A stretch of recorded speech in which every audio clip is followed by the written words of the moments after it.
Okay, so let's talk about Red Cross bags here. This example here is what I would classify, for want of a better term, an early war bag.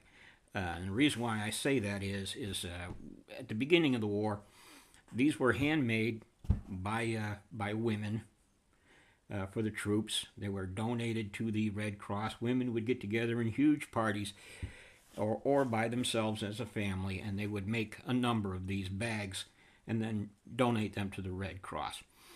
I've seen two basic types of closure. All of them have some type of tape. This one appears to be sewn together from scrap and has two knots. Okay, in other words, they put two single pieces through the channels and then tied them together. The other variation on that I've seen is where there's only one knot. Just one single strand goes all the way through. The interesting thing about this is that the method of construction is they first folded it and hemmed it. You did a rolled hem and then sewed it together. And they use the inside-out method, if you're familiar with that at all with sewing. General dimensions on these are about 11 inches by 14. There's no standard dimension. It's all determined by seam allowances and how much material they had. The Red Cross label, some were printed. This one is embroidered.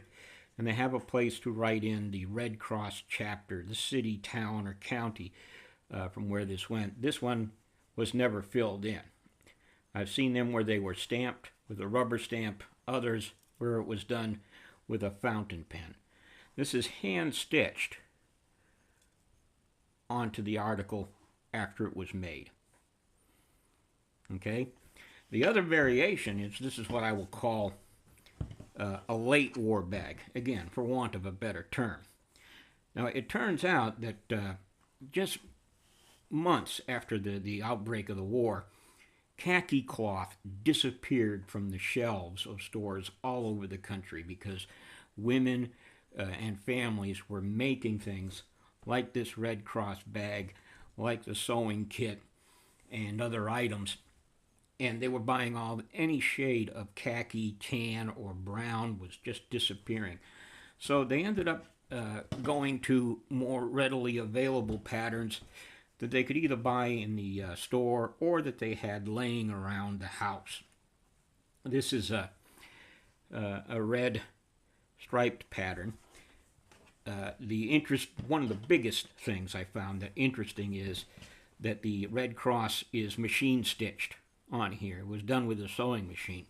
I would have thought that that would have been hand stitched, but it's not. It is obviously done with a sewing machine. The other thing is this has got two channels.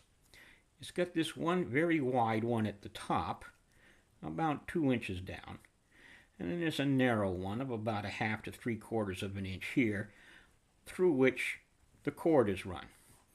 Now this one is one of the ones I told you there's no knot on this side, but there is on this side. So there's a single strand running through there. And this is not of sewn construction. This appears to be a cotton tape.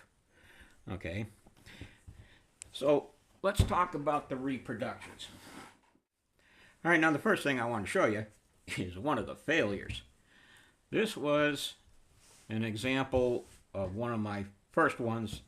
I got the method of construction down. It worked real fine. However, there was absolutely no way I was going to bleach or scrub or sandpaper or anything to get this extremely loud "please shoot me" pattern to fade to the so that it looked like it was made in 1917. So we threw that out and we stopped looking for that kind of material and settled on some material, again, that would have been found around the house or in a common dry goods store. So here's our two patterns of material that we're using for these, what I'm going to call a late war bag. We're using a white herringbone trim, or a herringbone cord. We've machine stitched this red cross here. We got it out of a material that resists fraying. Used white cotton thread throughout. We have the large channel and the small one. This does, in use, it has an advantage over the other in that you can open it wide to get into it. This one is also, I copied the dimensions on this one as close as I could. I probably was a bit more generous with my seam allowance than I should have been, but if there's anything that has a non-standard pattern, it's these. Okay, so it's a very large one. It could fit something like this large toiletry case in there, where this one might not do as well. Okay, so that's the first pattern we use. This is a very nice bed ticking pattern. It's very soft. I love it. I love this material. The other pattern we're using is actual bed ticking. Okay, and what I love about this is it's kind of like pre-stained. It's like somebody slept on it for a couple years.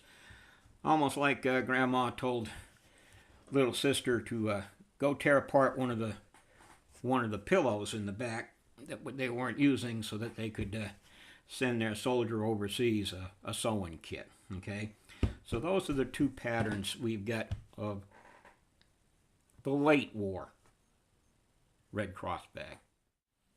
Okay, and as I've said in another video on the sewing kit, the shade of khaki, particularly on these bags, varied somewhat. There was no standard. It was all depending on what was for sale in the dry goods store. Okay? And what we've done with our reproduction of the early war is I've got actually 4 shades of khaki that I'm making these out of. Okay? It's going to get a little bit difficult for me to single them out, so I'm just going to grab one out of the box and send it to you if you buy it. They also have 2 variations on the tape. One is 1 knot and the other is 2 knots. And the Red Cross tag has been hand stitched inside. Okay, so there you go. And again, like the sewing kit, we're going to price these low enough so that new guys coming to the unit will be able to afford a Red Cross bag, a decent Red Cross bag, without having to look or spend the money on an original, so that they can spend more money at What Price Glory or someplace like that. So there they are. That's our Red Cross bags.